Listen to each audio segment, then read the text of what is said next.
명락 사이에 무는 어떤 입장?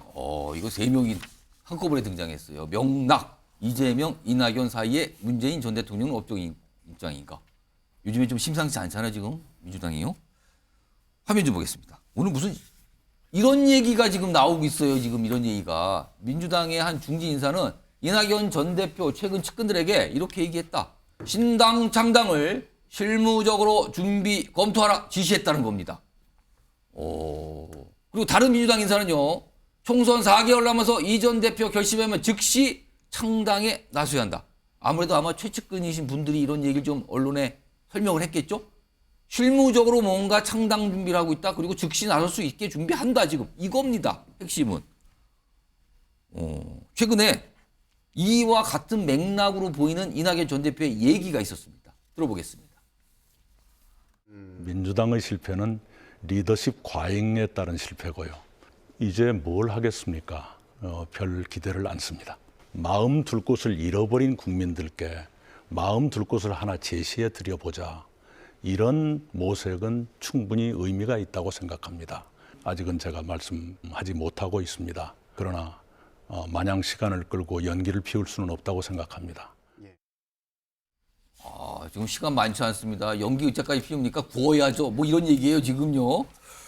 조영주 부대변인. 네. 지금 일각에서는 이 이낙연 전 대표의 이제 측근인 뭐 원외 인사, 그러니까 현역은이 아니신 분들이 뭐 예비당원 모집도 시작한다 뭐 이런 얘기까지도 들리고 있어요, 지금. 네네. 지금 어떻게 되고 있습니까? 제가 확인한 바로요. 예. 원외 인사들은 그런 움직임들을 보이고 있다라는 것은 맞습니다. 들립니까? 이낙연 전 대표에게 이렇게 할 바에는 차라리 신당에서 하자라는 얘기는 있지만 이낙연 전 대표는 그런 생각이 전혀 없어요. 근데 아까 연기만 피우지는 않겠다고 그랬잖아요. 그러니까 뭐냐면 이거는 지도부에 강력한 메시지를 주는 겁니다. 그러니까 지금 이낙연 전 대표의 머릿속에는요. 내년 총선에서 반드시 민주당이 압승을 해서 윤석열 정부의 이 무능하고 독선적인 이런 국정 운영을 바꿔야 된다. 예. 그러기 위해서는 민주당이 안정적으로 좀 뭔가를 보여줘야 되는데 예. 지금 현재의 민주당의 모습으로는 내년 총선이 어렵다고 판단하시는 것 같아요. 예. 그래서 그 빈자리를 메우려면 통합하고 뭔가 포용하고 그다음에 바뀌고 혁신해야 되는데 예. 안 하고 있다고 지적하는 거거든요. 예. 만약에 혁신 같은 거 안 하면 내가 신당 창당까지도 불사하겠다. 그러니까 해라 하고 계속 밀어. 그럼 거기서 말하는 신당 창당이라는 얘기가 나오는 거는 압박의 수단입니까? 아니면 진짜 실현할 수 있다는 겁니까? 제가 이제 그 이낙연 전 대표를 모시고 있는 여러 중진 배지 의원들하고 이제 예. 제가 인터뷰를 좀 해보면요. 찾아가서 취재를 합니다. 어떻습니까? 그러면 예. 신당 가시는 겁니까? 말도 안 되는 소리 하지 마라.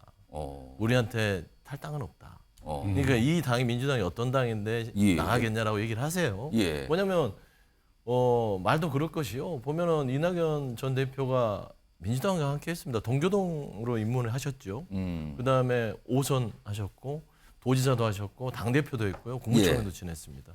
그렇기 때문에 김부겸 전 총리나 정세균 전 총리까지 연대해서 신당을 만든다. 그건 있을 수 없는 일입니다. 그러니까 그런 오해는 있을 수 있으나 이 정도의 압박이 아니면 지금 예. 이재명 대표가 저분들의 어떤 메시지를 예. 받을 수 있을까라는 차원에서 조금 더 큰 중압감으로서의 메시지를 던지는 것이지 사실상 신당 창당은 이낙연 전 대표의 머릿속은 없다.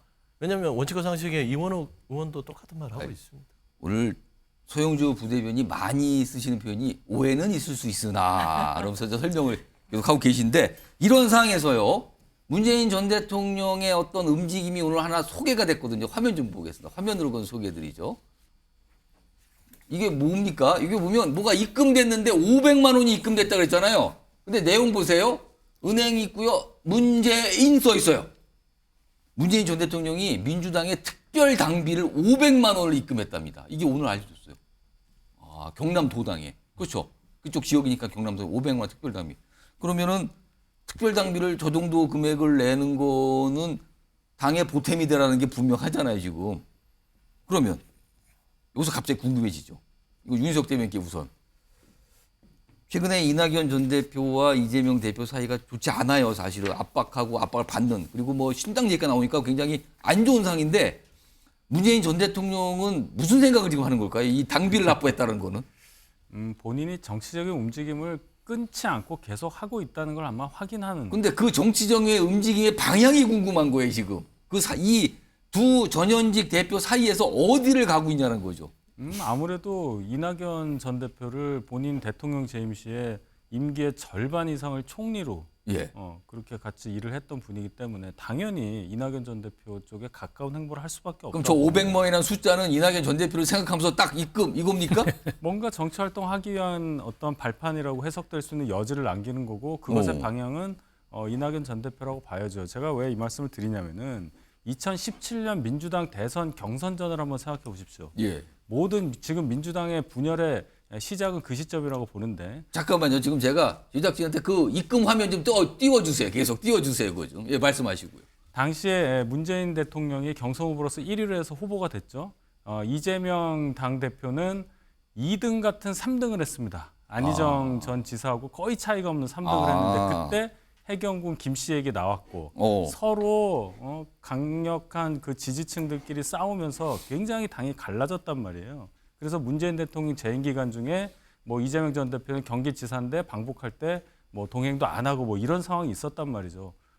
그 시점을 돌아가 보면은 지금 똑같은 거예요. 지금은 당 대표가 이재명 대표이기 때문에 예. 오히려 문재인 대표 쪽에 있던 분들이 어떻게 보면 정치적 탄압을 받고 있는 거고 그렇다면 전직 대통령으로서 건재하고 있는 문재인 대통령도 어떤 식으로든 정치적 영향력을 발휘할 수밖에 없는 상황이다. 그것이 500만 원 특별 당비 입금으로 조금씩 나타나고 있다. 저는 그렇게 봅니다. 저 빨간 새우된 500만 원의 의미가 그거다 지금. 예, 소유주 부대님이 또 손 드셨어요 지금. 네, 그래서 예. 제가 왜 오해는 있겠다는 말을 오늘 많이 쓰냐면 이것도 오해는 이게 다 있겠습니까? 그냥 이렇게 표면상으로 겉으로 보이는 걸 가지고 해석이 분분한 거예요. 예.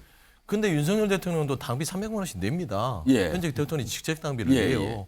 문재인 대통령 내셨겠죠. 예. 그다음에 경남 지역은 지금 의원 수가 16명이 전체 의석수인데 그중에 민주당이 3명입니다. 예. 그러니까 살림살이가 좋지 않죠. 아. 그래서 통상 지방도당은 중앙당에서 이 운영비가 내려가긴 하지만 의원 수가 많을수록 좀 풍족한 당이 있고요. 그렇겠죠. 의원 수가 없을 때는 좀 자금력이 딸려요. 예. 그런 차원에서 경남에 지금 거주를 하고 계시고 하니 예. 문재인 전 대통령으로서는 당에 대해서 특별당비 500만 원 내는 게 당시 대통령으로서 한 300만 원, 400만 원 내던 거와 크게 뭐 경이로운 일은 아니지 않습니까? 예. 다만 지금 뭐 명락 얘기를 하면서 이걸 분석을 여기다 갖다 붙이니까 그럼 오해는 있을 오해는 수 있으나. 있을 수 있다고 얘기를 하는 아. 것인데 그냥 통상적으로 하는 것이다. 윤석열 대통령도 퇴임하고 나면 그 지역의 시당이나 도당에다가 한 1000만 원 내지 않겠습니까? 알겠습니다. 지금 한 시간이 한 4분여 5분여 남았는데 우선 박원석 전 의원님 지금 사실은 민주당의 의원들 숫자로 보면 여전히 친문계라고 칭하셨던 분들이 많거든요. 근데 그중에 상당 숫자가 이재명 대표에 대한 비판적인 입장에서 이른바 또 비명계 이렇게 꼽히잖아요. 그런 가운데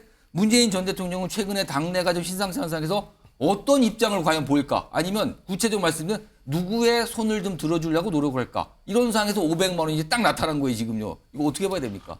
어떤 입장도 보이기가 어렵죠. 어렵다. 전직 대통령이 지금 당내 갈등 상황에서 예.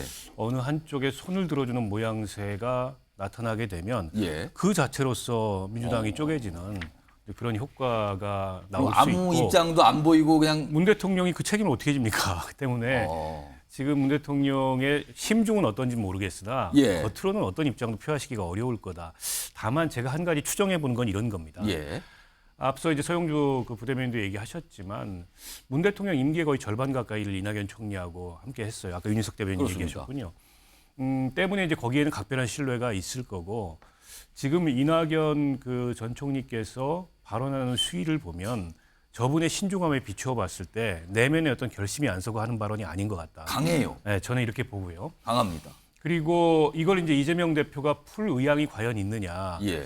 이재명 대표가 풀려면 어떤 조건이 필요할까? 제가 보기에 사퇴밖에 없어요. 이낙연 총리가 수용할 어떤 그 예. 조건이라는 거는. 근데 이재명 대표 사퇴 안 하잖아요. 그러니까 명락회동이라는 것도 의미가 없고 회동도 성사도 안 될 거고 예. 회동해도 빈손일 거예요. 그렇다면 이재명 대표가 뭐 그 사퇴와 같은 그런 적극적 조치가 없다면 이낙연 대표는 이대로 안 잊고 그냥 가는 겁니다. 자기 길을 갈 거예요. 자, 근데 그 정도의 발언 수위와 그 정도의 정치적 행동을 예. 결심을 했는데 문 대통령한테 난 이런 생각을 하고 있습니다라는 얘기가 없었을까요? 아, 했을 것 저는 같다. 어떤 식으로든지 본인의 의사나 더는 이대로 당을 두고 볼 수 없다라는 의견을 말씀을 하셨을 거라고 봅니다. 그에 대해서 문 대통령이 어떤 반응을 하신지 그건 알 수가 없죠. 근데 지금 입금이 났단 말이에요.